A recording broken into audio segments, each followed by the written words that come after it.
Aydın Artır'la faydalı işlerde bir çamaşır makinesi arızası tamirindeyiz. Çamaşır makinesi sürekli çalışıyor. Aynı ayarda. İkinci suyu almıyor, üçüncü suyu almıyor. Kurutmaya geçmiyor, durulamaya geçmiyor. Bunun için beyni söktük.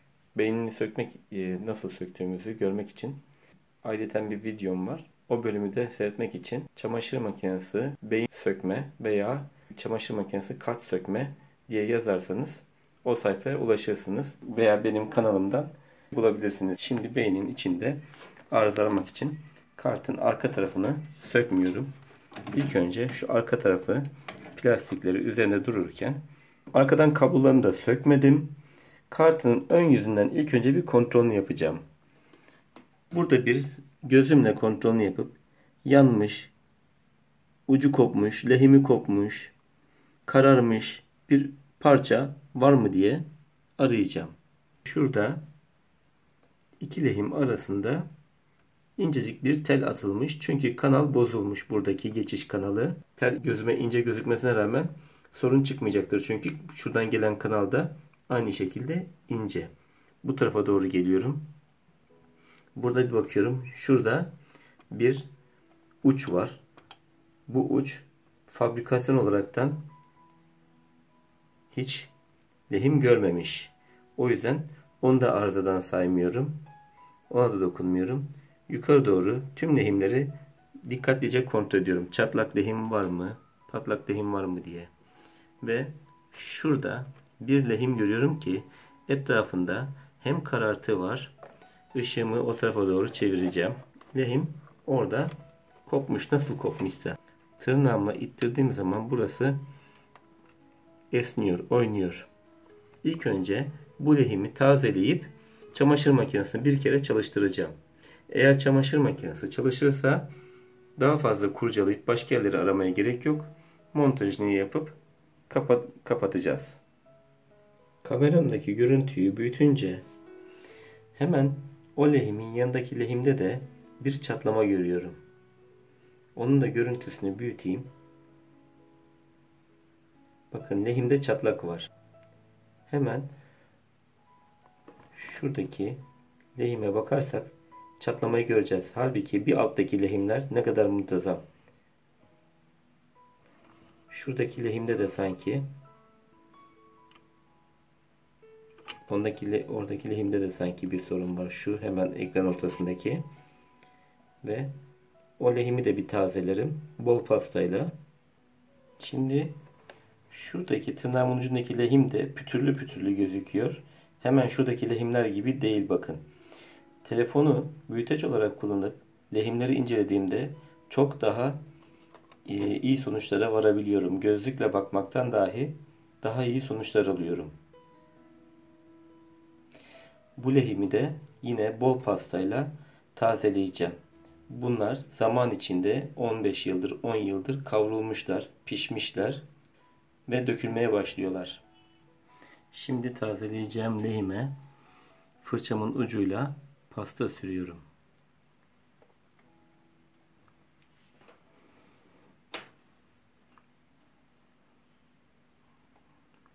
Buradaki pişmiş olan yeri hemen lehimimi değdiriyorum, taze lehimimi. Ve etrafını sardığında bıraktım. Parlak bir görüntüyü de aldı. Bir başka lehim vardı, hatalı. Onu da kameramla bulayım. Oraya da hemen bir pasta sürüyorum. Bir parça pasta bıraktım oraya da. Oraya şimdi fazladan lehim koymadan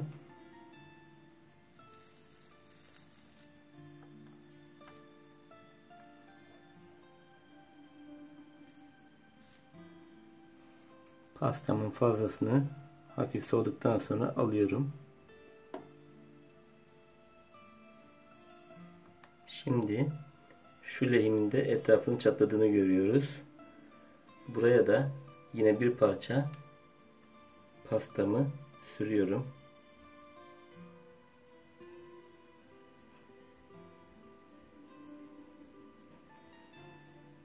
Evet. Havyamın ucunu temizledikten sonra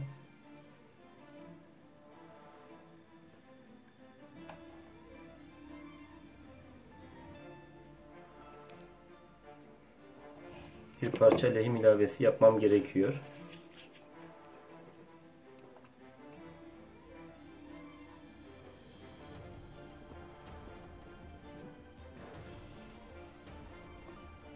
Tekrar biraz hafiften pişirdim ve parlak görüntüyü şimdilik aldım. Şimdi burada bir lehim daha görüyorum. Bunda arkasında çatlaklar var. Aynı şekilde buna da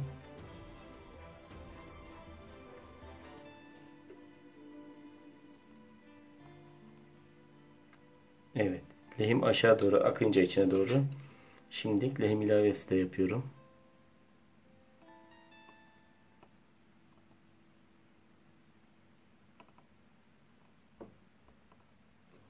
Şu anda tam parlak kıvamını aldı ve bıraktım. Bu lehim de içime sinmedi. Bunda da artık eskimiş. Bunu da tazeleyelim. Yine üzerine bir parça pasta bırakayım.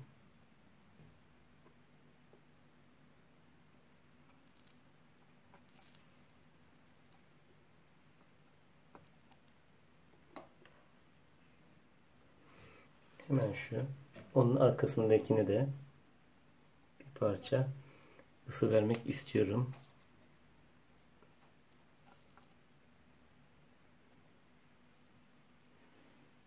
Şuradaki lehimi de hem tazelemek, şurada sanki tam dibinde siyahlık var ve lehimi çok zayıf.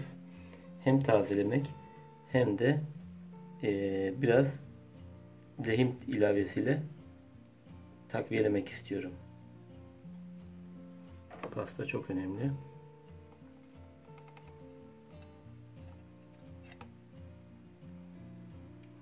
Evet, lehim şimdi güzel sardı. Bakın lehim farklılığına, şu lehimin görüntüsüne bakın. Kadife gibi. Bir de şuna bakın. Yine etrafında bir çizgi halka oluşmuş. Etrafında şöyle dönen. Ve rengi pütürlü pütürlü. Bunu da tazelemekte fayda var.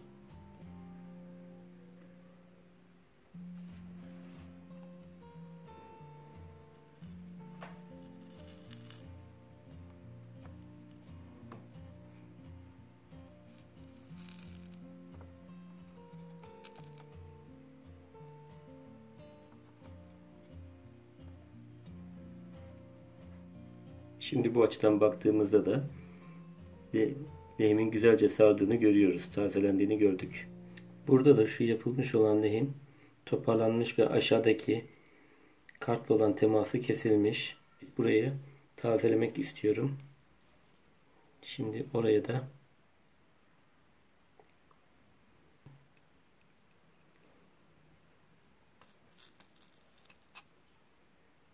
daha güzel oldu. Sardı. Şimdi şu lehim bu ucu bırakmış.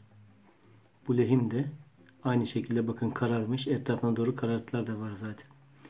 Bu da temasını kesmiş gibi. Bunları da tazeleyeceğim. Bunlara pasta sürelim.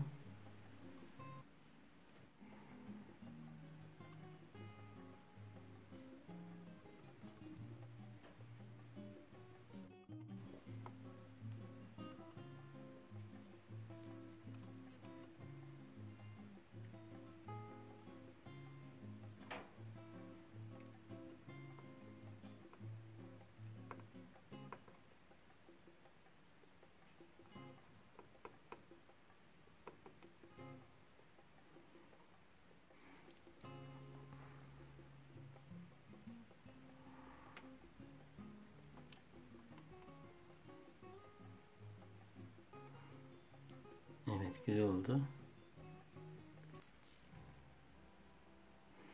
Çok hafif, çok azıcık dahi taze lehim koymanın faydası var.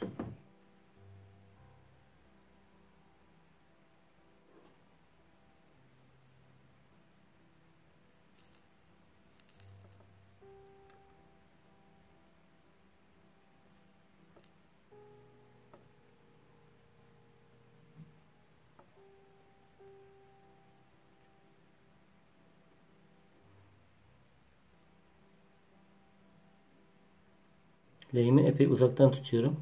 O yüzden lehim biraz titriyordur. Olabilir. Şimdi bir analiz yaptığımızda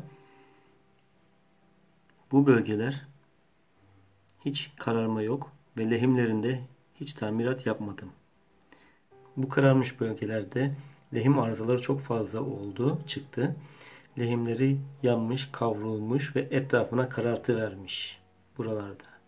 Demek ki kartın üzerindeki karartılar bize kontrol etmemiz gereken yerlerin ağırlık derecesini bildiriyor. Arızayı daha çok nelerde arayacağımız hakkında bize bir ön yol gösteriyor.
Çamaşır makinesinin anakartında pişmiş, kavrulmuş lehimler vardı. Dökülmüş lehim vardı. Bunların tamirini yaptım. Bir deneme yıkaması yapacağım. Sorunsuz çalışacak mı? Bir kontrolünü yapalım. Şimdi makineyi çalıştırdım. Deneme yapıyorum. Çalışıyor ama biraz sonra tekrar durma, kurulama, tekrar yeniden su alma. Bunları yapacak mı? Ve kapanışa geçecek mi? Daha evvel hiç kapanışa geçmiyordu. Makinenin tamamen testlerini tamamladım. Sıkmasını da yapıyor, kapanmasını da yapıyor, suyunu da ısıtıyor. Her şey tamam. Şu anda içimden konuşuyormuş gibi oluyor. Makinemizi güle güle kullanalım. Farklı bir konuda, farklı bir bölümde görüşmek dileğiyle. Hoşça kalın.